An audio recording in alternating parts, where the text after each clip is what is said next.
There we are. This is Not IoT. Thank you very much for coming along. Before we get going, we do run a nice event. So we've got a code of conduct here. Really, all of those words just boil down to just be nice to folks. But if anybody feels like they're being made to feel uncomfortable, then do come to speak to myself, I guess, or Chris and Jonathan as well. Be happy to speak to you. But I think half of you are BGSS, so it'd be like a sackable offence if you did something like that. So, top left, BGSS, thanks so much for having us, and the food and the drink as well tonight. We literally could not have done this without them, so thanks so much for them, for organising for us to come and do this here. So really appreciate that. With that, if you've not already done so, there are drinks in the cupboards back there where you'll spot them if you go over there. There'll be food around 7:45, somewhere around there. Pizza that Chris is busy organising at the moment. There is all of this goodness on the front as well. You can either do that before or after, depends on whether you think raspberry counts as a starter or a dessert. It's up to you. But there's plates and napkins and all sorts there, so help yourself. Calyx, in theory, and I'm not entirely sure because they've not come back to me on the email, in theory we might be able to give away a Raspberry Pi 5, but it's a pre-order, which makes it complicated. So it could well be into next year before you even get one if you did. So that works by, you'll see in a second, tweeting.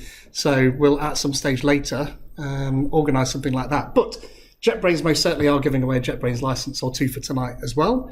And again, that works by tweeting. So if you tweet on that, and bearing in mind some of you probably can't see that, it says hashtag NotsIoT down there. If you tweet on that hashtag, then you've got a chance of winning a JetBrains license and possibly a Raspberry Pi of some flavour. So please do that. More images the better. One of the things that they've said about us running this, because Raspberry Pi very kindly donated this Raspberry Pi for me to run this event, which is hugely nice of them. But in return, we need to take lots of photos, which I'll be trying to do after I've given my talk. So please put your hand up if you don't want to be included in any photos, then I'll try and make sure that you're not, or at least if it's a photo, it's just the back of your head. But yeah, important. I'm an MVP, so if you're interested in becoming a Microsoft professional here, then do please come and see me, see if it's something that interests you. Really, it's an award that's given in return for folks doing events like this and speaking in the community and open source contributions and things like that Microsoft reward with. This particular award gives you some niceties on top of it, like Azure credits and Office and Windows and things like that, as well as adding a little bit of credence to the stuff that you do in the community. So community work in general is something you're interested in, then do get in touch. Moving on, tonight we'll be doing Experience Raspberry Pi, which is the reason why you're here. We've got it set up down there. It'll be come and have a go, basically, and don't steal it. I've seen you. I know where you live. Coming up, you what? Should it out for a full day? Oh yeah, that's it. Yeah, no one will ever notice. Just kind of put that thing on top of it. There's not long until this, because this is a special event. Normally we're the second or third Thursday of the month, but this is on a Tuesday tonight and late in the month. So next month, the 16th of November, we've got Peter Shaw and Jose Samoes, and it is Jose rather than Jose, by the way. Gets annoyed at you, just like Jonathan and John. Talking about using .NET Nano framework, which was created by Jose to hack Lego Mindstorms, which wasn't created by Peter Shaw. But actually an interesting, fun talk.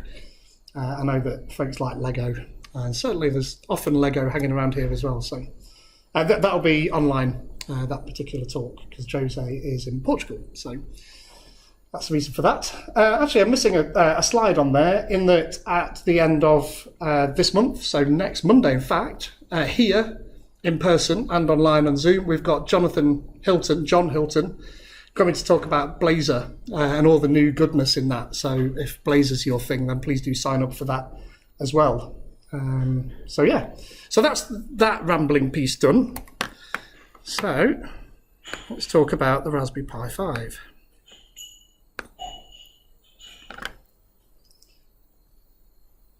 Are you ready? There we go. So, hopefully that's still recording the right screen when I'm recording this. A little bit about me. I work for a company called Avanade, doing full stack software, but actually my background is in IoT, which is where I try and spend most of my life. I'm also, as I said, I'm a Microsoft MVP and a Pluralsight author, and I've been doing this for a long time because I'm old. But I organise a few meetups, this one included, .NET Knots as well. Hopefully Knots Dev Workshop will be coming back as well if we can strong-arm the BGSS folks into letting us come here and run that.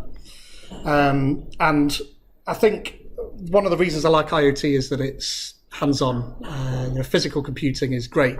And I see that with my girls. They love that sort of stuff. So you make things like robot arms and little robot cars and stuff like that. Something that's doing something is a great way to get children into doing electronics, software engineering, any STEM subject and stuff like that. So that's one of the reasons why I like doing what I do.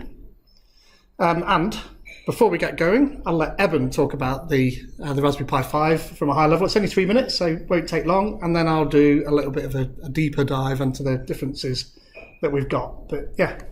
Back in June 2019, we launched Raspberry Pi 4.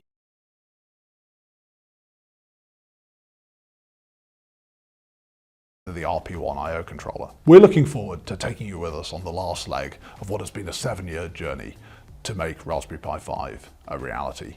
We've loved building it, and we think you're going to love using it.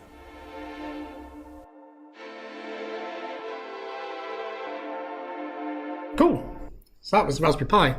You mentioned there that 7-year leg, and actually Raspberry Pi's been around for a lot longer than that, and probably a little bit longer than some people even realise, where that was the prototype Raspberry Pi way back in 2006.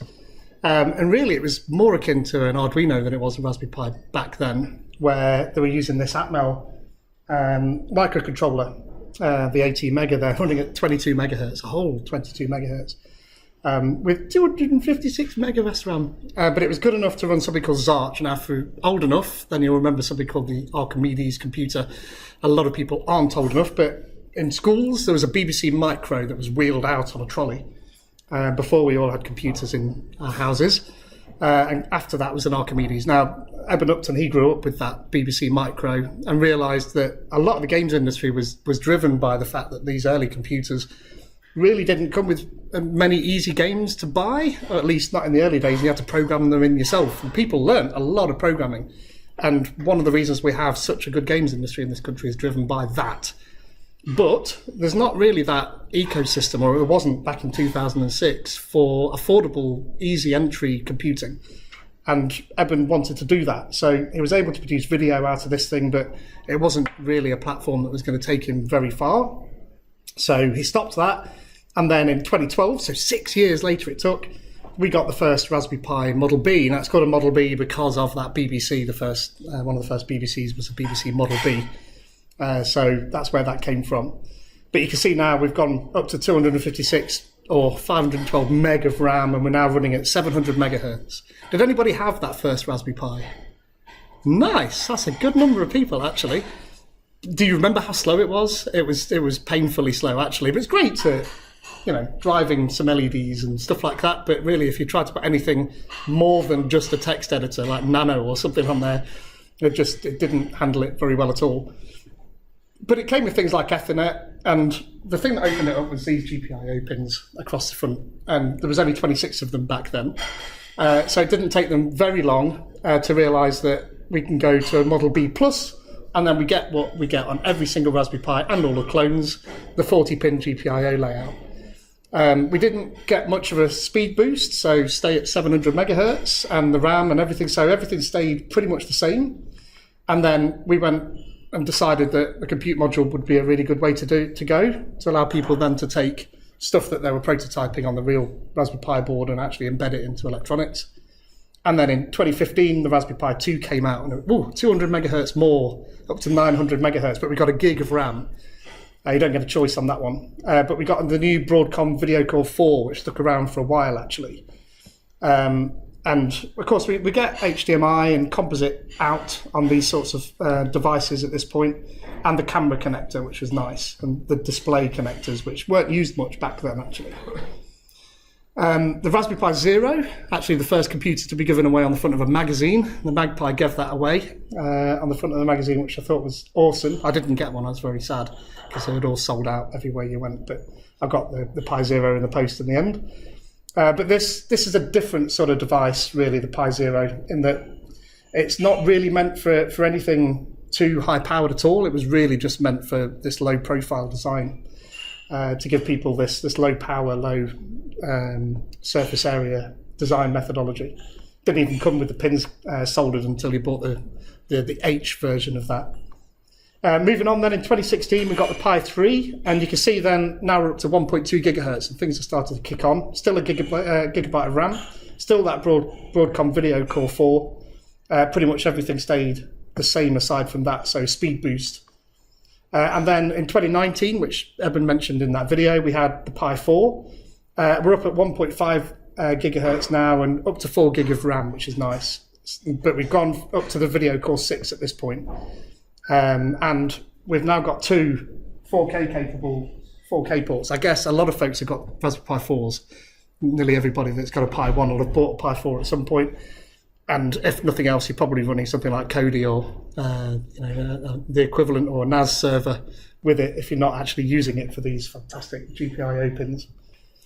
Then we got the Pi 400. This was driven by the fact that, like me, one of the step-ups from early computers was an Amiga, these all-in-one type machines, and that was a nod to that mentality from Raspberry Pi, but it really was just a Raspberry Pi 4, but it was stepped up. You can see actually we go from 1.5 to 1.8 gigahertz with the same chip, and the reason they could do that is that inside here is a great big lump of metal as a heatsink. So if you were ever to open it up, you'd see that. So they were able to passively cool that thing and overclock it just that little bit. And then we got the Pico, which is a complete change of design, and interestingly, you can see that says RP2. Nobody spotted that it said RP2 because it was their second piece of silicon, because the RP1 had already been created but not finalised. So the Pico came out with this RP2 on it, 2040, which, again, this isn't a computer, this is a microcontroller, so more akin to an Arduino at this point. If you've not played with one of these are really cool, actually. Really easy to get into and super powerful, certainly with the programmable I/O that it's got on it as well. Does some cool stuff, but you can see 133 megahertz, so you can do spectrum emulation and stuff like that on it if you want video, but nothing too fancy. And then we got the Raspberry Pi 5, which is why you're here, of course. And we can see now we've gone to 2.4 gigahertz, so we've practically doubled what we had. And we're up at 8 gigabytes of RAM, which is huge, really. If you think you had potentially 256 meg on that first Pi, down at 700 megahertz, I think it was. And now we're at 2.4 gigahertz and 8 gig of RAM. The Raspberry Pi 4, you could say, was sort of desktop-y, but this is most certainly desktop-based. We've gone up to that Video Core 7, and we've got 4K 60 frames a second mini HDMIs here as well, or micro HDMI. So super powerful as far as the GPU is concerned. But we get a bunch of other stuff along with this as well. So we get this brand new CPU down here, this Broadcom device, which is a quad-core 2.4 gigahertz ARM CPU. And yeah, if you know a little bit more tech, then we get 512K of L2 cache per core and 2 meg of shared L3 cache. And it really does make this thing spin along quite nicely. We've got 2 camera ports or 2 display ports. So if you wanted to do things like stereo vision, then you can do that now. And we've got that's dual laned as well. So you're not sharing. Those are full speed camera or display ports, which is pretty powerful. We've got a new fan connector, which I was talking to Jonathan Rolfe about earlier. So we've got an actual fan accessory. It really does need to be actively cooled, this thing, because it gets pretty hot. You can run it without it, but it's going to throttle. So that's what the fan connector's for. This new power circuit that was mentioned, so this is a Renesas device, and I think they're actually based up north somewhere, I didn't realise. So because it takes 20 amps of power, this thing, and it needed a whole new power circuit, I kind of think this looks a little bit like a Raspberry, but maybe I'm alone on that. But either way, this whole new power circuit means that we get USB-C power delivery, and we need a new power supply, which you'll see about that. One of the big things we've got is a power button. Now, the reason why we've not had a power button before is because it takes GPIO away from those pins, but the RP1 means we don't have to worry about that. So I'll actually show you how the power button works later, but it's pretty straightforward. It's more complicated than than you'd think, because there's a whole heap of stuff that comes along with the power button, like, you know, safe shutdown, and then how do you restart it, and what about hibernate, and you know, standby modes and stuff like that. So that's all to come from Raspberry Pi. It's early days yet. One of the big things, and you heard Eben talk about that, was this RP1 Southbridge chip. So all the GPIO was controlled before using discrete logic and the Broadcom CPU. So that's why we had 40 pins. And they didn't even want to put a power LED on the board originally because it would take away one of your GPIO. But now they've got this silicon that they've designed themselves to do this, that's opened up a great wide world full of stuff that they're able to do with their own silicon. Now, we've seen that they sell the RP2040, the RP2 chip individually, and that's what I expect to happen here. There is a data sheet on this thing. It's pretty powerful, but it opens up a whole heap of stuff, not only with the GPIO, but also with the control of the rest of the peripherals as well. We also get full power over Ethernet Plus, meaning that we can deliver all of the power we need just over a single wire. There is a hat that's either out or coming out for that to make that work. That won't work all on its own. PCI Express, which will excite some people that perhaps want to make NASes. So you can put M2 PCIe devices on there, and I even saw that people putting PCIe graphics cards on there and getting them to work amazingly. Just incredible. You wouldn't have expected that. There's a battery connector here. For the first time, we've got a real-time clock built into the Pi now as well. So you'll be able to plug a battery, a lithium cell into that, and keep your Pi clock running when it's off, which is pretty useful for some folks, actually. And then benchmarks. You heard that it's 2 times as fast. This Jeff Geerling, if you don't follow Jeff, then go ahead, follow him, because he's awesome. And he was one of the early access folks that got the Pi before everyone else and did all sorts of benchmarking work. But I did my own. So I got a Pi 4 and a new one, that is, because this model actually makes a difference as to the clock speed on your Pi 4, in case you didn't realise. And the Pi 5, I've got Geekbench 6 installed on both of them and ran Geekbench 6s, and you can see, if you do your maths, it's roughly just over 2 times faster for that. These folks here at Core Electronics did a whole heap of other stuff as well. I mean, this RAM speed increase was mega. It's, the RAM is 6 times faster. Apparently, we've gone to DDR4 RAM now. But one of the things that I quite like is that micro SD card now is super fast. It's got access to the new protocols for the fastest SD cards in there, and it does make quite a difference. You can see again that's twice as fast. And yeah, most folks, I think, will run it just from an SD card. So just in general use, this thing will be a lot faster, RAM and SD card speed together. Accessories, of course. One of the things about the Pi is there's always something to plug into it. There's a new case, and actually, what was your name again, sorry? Jason, I think it began with a J. Jason actually camped outside of the Raspberry Pi shop down in Cambridge, and he's brought along some stuff that he's bought from there. So it's incredible. He's got the case. I've not got the case even. And a Raspberry Pi 5 that you may well unbox today, which is quite cool. One of the first to be bought, I've seen.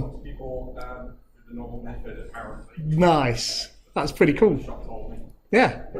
So Jason's very happily agreed to let folks have a look at that one as well. The one that he's got in the box, if he does unbox it tonight, won't have the cooler on it. So you won't, on mine, you won't be able to see the under bits. But I mean, you've seen the photos. But yeah, again, don't steal his either because he'll get really angry. The power supply, you will need a new power supply. So this is a 5 amp 27 watt power supply, so it's quite a big bump. It will work with the older power supply, but again, you'll get that notification to say that you've not got enough power for your Pi, which we've all seen when we plug too many external hard drives into our Pi normally. So yeah, you'll need one of those. But again, all of these accessories are all super cheap. Everything's less than a tenner. Obviously, delivery on top. There's the active cooler. You will need this again. It will throttle if you don't get one of those, and there's one attached to this Pi for that exact reason. It works really well, actually. So well worth checking out. By the way, you can see, some of you might not be able to see, but underneath the benchmarks, there's links. Geez, that's a long way back. There's links to the pages about the benchmarking. It's well worth checking them out because there's way more information on there. So do check that out. Moving on a little bit, Pi Moroni. If you've never heard of Pi Moroni, then I'm not sure what you've been doing. But Pi Moroni makes some awesome accessories for the Raspberry Pi, including cases, which I always like. This Rainbow Pi case I particularly like. Just so fun. But they've got a bunch of those coming out, and you can imagine there'll be a lot at launch later in November. Bookworm. So with our new Raspberry Pi, we've got a new distro of Linux. So we were using Bullseye before, and now we've got Bookworm. And with that comes a bunch of changes. So we're using, instead of X11, which is the rendering mechanism that goes underneath Bookworm, we're using something called Wayland and Wayfire together. And it gives us a bunch of stuff that makes it look nice. You see how things pop onto the screen? It just kind of makes it a little bit smoother and makes it feel a little bit snappier. The whole thing is a little bit faster. We had system updates before, but the GUI for that I quite like. So you get your updates through here. It's a bit like Windows Update, if you've not seen that before. There is a bug with the very latest version of that I tweeted about, by the way. One of these things breaks, it won't install it. So have a look at my Twitter feed to fix that. The task manager, we had a task manager before, but now we get the GPU percent on there as well. So you should be able to see that GPU percent shifting up when I'm playing that Raspberry Pi video that I've recorded. So that's quite useful. Still on GPU, you can add plugins to, this has always been an ability, but we've now got the GPU as a plugin as well, which I've got active. So it's quite important for us managing what that GPU is doing. By the way, of course, this is all really early for Bookworm. This is an alpha release that we're running, and not as good as it will be in the future, not as optimized at all. We've got some advanced network settings, which is useful for people to be able to connect to hidden Wi-Fi's or create a Wi-Fi hotspot, which I don't think, been able to do before. Quite like that. And Alt-Tab animation, which actually threw me the first time. It was like, what's it doing? And that, again, it looks nice, it's snappy, and I recorded that with this Tiger VNC. With Wayland and Wayfire, they've not used the standard VNC package that they'd normally use, Real VNC. They've used a different one. I forget, Tight VNC is what they've used, and it doesn't work currently with Real VNC. So if you do get this and you use Bookworm, you won't be able to use Real VNC Viewer, which took me ages to try and figure out, actually. They've not shouted about that. But Tiger VNC seems to work really well, actually, as long as you remember to press the F8 button to get the menu to come up, context menu. It's literally just an executable. You download it, you don't even need to install it. So it seems to work quite nicely. Of course, I'm a Microsoft MVP, so one of the first things I wanted to do was try .NET 8 on it. And there's no easy way, so there's no apt install for .NET 8. But I've created a script. I've created a script for all of the .NET versions from 3.1 all the way up for all of the Pis. And so I've installed it onto the Raspberry Pi, and that works nicely. The downside is that we've now got the RP1 chip. And as a result, that means that normally I'd tell you to just go and install system.device.gpio and it would work. And it doesn't at the moment. Although I've made a pull request to make it sort of work at the moment, in that there's a few different ways of doing this. There's actually a file system that maps the memory for the GPIO. And unfortunately, the existing code doesn't work because of the RP1 to make that work. But there's a lower level one that kind of isn't specific for the Raspberry Pi. And it just didn't know to use that for the Raspberry Pi 5 because nobody had one. So I've made a pull request that's been merged into the main, but it's not been published yet. But you can actually pull it down from the nightlies and it will work, and that's what I've got on here to at least flash LEDs. But there's some gotchas with that as well. If you've ever watched any of my IoT talks, I'll always talk about using the board numbering scheme, which apparently they're not all that bothered about using. But I can count pins. I can't instantly look up on the internet what the BCM numbers are, but unfortunately that's how it works here. So you've got to use BCM numbering. So BCM 15, which I think was pin 10 down there, and then BCM 25, and that's the circuit that I've got set up on there, so that I've got an LED and a button, which is Hello World for every single IoT application everyone's ever made, then temperature and humidity. But don't tell Cliff Aegis about that because he gets very angry. And then that's it. So there's a bunch of links here. So go buy a Raspberry Pi. At least you can, if you go to that site, they'll link. But Pi Hut or Pi Moroni is my choice, but there are lots of other people that are selling it. But if you are intending to do that today, you will be waiting till after Christmas to get your Pi, unless you're a Hackspace subscriber, and then you get a code, or Magpie as well. I'm a Hackspace subscriber. I didn't get a code, but I ordered it like 7:30 the day it was released, so I think I'm all right. So Pi Hut, Pi Moroni, do go order them. That's my blog post about installing .NET 8 on the Raspberry Pi, if that interests you. And then some information about the NuGet packages and the binding source code. That will take you to my GitHub repo for this. And normally I'd put a link there, a QR code for these slides, but I didn't get time to upload them. But I will upload them.